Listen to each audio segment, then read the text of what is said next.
दर्शकों, मैं नलिनी आरकर आप सभी का अपने चैनल अंक शक्ति में स्वागत करती हूँ। पिछले वीडियो में हमने फर्स्ट 6 साइंस राशिज की बात की, जिसमें हमने एरीज मेष राशि, देन टॉरस वृषभ राशि, जेमिनाई मिथुन राशि, कैंसर कर्क राशि, लियो सिंह राशि और 6 वर्गो कन्या राशि की बात की। आज हम बची हुई 6 राशियों के बारे में जानते हैं।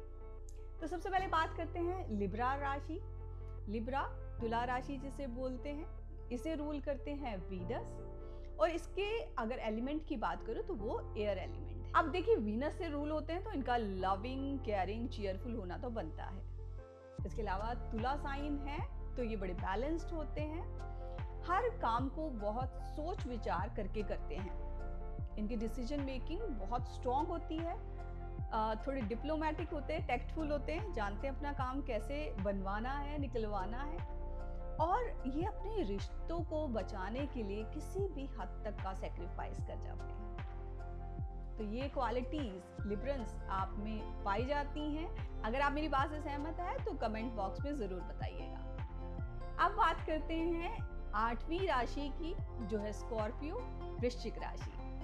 इसको रूल करते हैं मार्स, मंगल और इसका एलिमेंट जो है वो वाटर एलिमेंट है। अब रूल होती है मार्स से, तो इनका करेजियस होना, साहसी होना, जिद्दी होना तो बनता है। थोड़े एग्रेसिव होते हैं ये, और वाटरी साइन है तो इंट्यूटिव होते हैं और डीप रिसर्चर्स होते हैं। उसके अलावा ये बहुत सीक्रेटिव होते हैं, कोई बात इनसे निकलवाना आसान नहीं है। ये बहुत कम दोस्त बनाते हैं और उसके अलावा इन्हें सी बीचेस बहुत पसंद होते हैं और ये ना तो कभी भूलते हैं ना ही माफ करते हैं। तो गलती से भी इनके साथ किसी का मतभेद हो गया तो ये ना तो उस बात को भूलेंगे ना ही उसे माफ करेंगे। तो स्कॉर्पियंस, अगर आप मुझसे एग्री करते हैं तो कमेंट बॉक्स में बताइएगा। अब बात करेंगे 9वीं राशि, जो है सेजिटेरियस।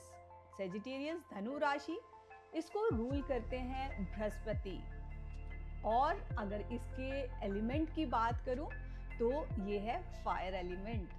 जी हाँ, गुरु की राशि और फायर एलिमेंट, बिल्कुल। तो अगर इस साइन को आप देखेंगे तो आपको घोड़े पर बैठा हुआ एक धनुष साधे हुए जो है वो एक व्यक्ति दिखाई देता है। तो उसी तरह से इस साइन की क्वालिटीज आप देखेंगे मैच करती हैं।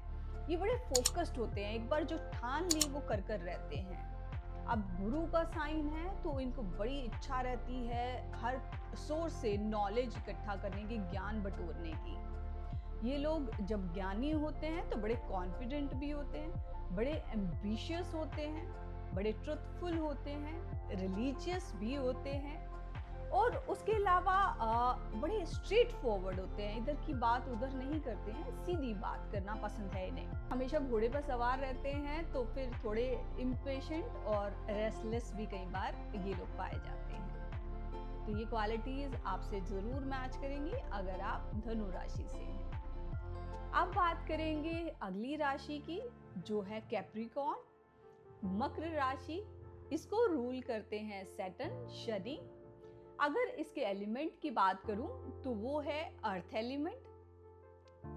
अब देखिए, मकर राशि अगर इसकी बात करें तो कहा जाता है ये मरकर भी काम करते हैं, मतलब काम इनके साथ जुड़ा है।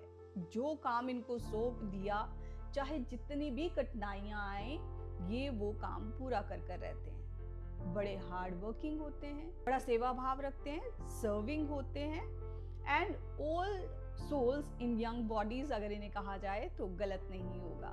बड़े सिंसियर होते हैं, बड़े लॉयल होते हैं, बड़े डिसिप्लिन्ड होते हैं। तो ये कुछ क्वालिटीज होती हैं कैप्रिकॉर्न मकर राशि वालों की।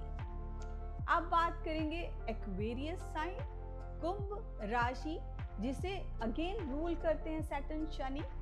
अगर इसके एलिमेंट की बात करूं तो वो है एयर एलिमेंट।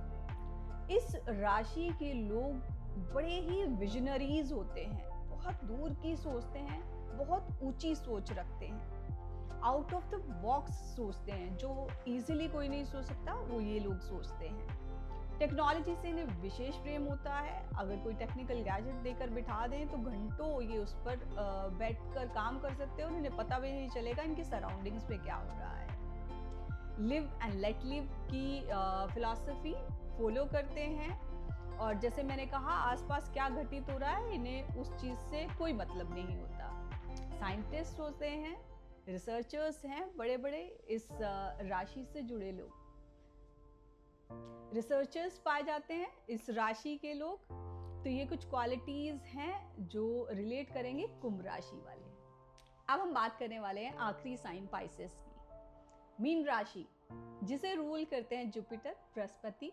एलिमेंट जो है वो है वाटर एलिमेंट। वाटर एलिमेंट है तो इनका मूडी, इमोशनल, सेंसिटिव होना बनता है। ये भी वाटरी साइंस की तरह डीप रिसर्चर्स होते हैं, बड़े इंट्यूटिव होते हैं। गुरु की राशि है तो इनका ट्रुथफुल होना बनता है। उसके अलावा ये बहुत बड़े गिवर्स होते हैं। फिलैंथ्रोपिस्ट आप देखेंगे बड़े बड़े इस राशि के लोग होते हैं। ये लोग मिराकल्स में बिलीव करते हैं कि कुछ जादुई ताकत है, कुछ जादू है जो इस सृष्टि को चला रहा है, तो इनका ये मानना होता है। थोड़े इमेजिनेटिव होते हैं, बड़े रोमांटिक होते हैं, थोड़े फिकल माइंडेड होते हैं, जल्दी जल्दी इमोशंस में इनके उतार चढ़ाव पाया जाता है बिकॉज वाटरी साइन है। तो ये क्वालिटीज़ आप देखेंगे पाइसेस वाले कहीं ना कहीं इन क्वालिटीज़ से रिलेट करेंगे। तो आज हमने बात की बची हुई 6 राशियों की। तो देखिए आप अपनी एस्ट्रोलॉजिकल यात्रा पर आगे बढ़ने के लिए रेडी हैं, बिकॉज हम हाउसेस को जान पाए हैं, हमने प्लैनेट्स के बारे में चर्चा की, हम 12 राशियों को कहीं ना कहीं कुछ हद तक समझ पाए हैं। तो अब धीरे धीरे एस्ट्रोलॉजी के मार्ग पर आगे बढ़ेंगे इन हाउसेस और उसके बाद प्लैनेट्स एंड देन राशियों की कॉम्बिनेशंस को समझते हुए एस्ट्रोलॉजी को डिकोड करने की कोशिश करेंगे। जिन्होंने मेरे चैनल को सब्सक्राइब किया है, thank you so much for liking sharing my videos. जिन्होंने नहीं किया है और एस्ट्रोलॉजी को जानना समझना चाहते हैं बड़े ही बेसिक लेवल से, तो मेरे चैनल को आज ही सब्सक्राइब करें, मेरे वीडियोस को मैक्सिमम लाइक एंड शेयर करें। धन्यवाद।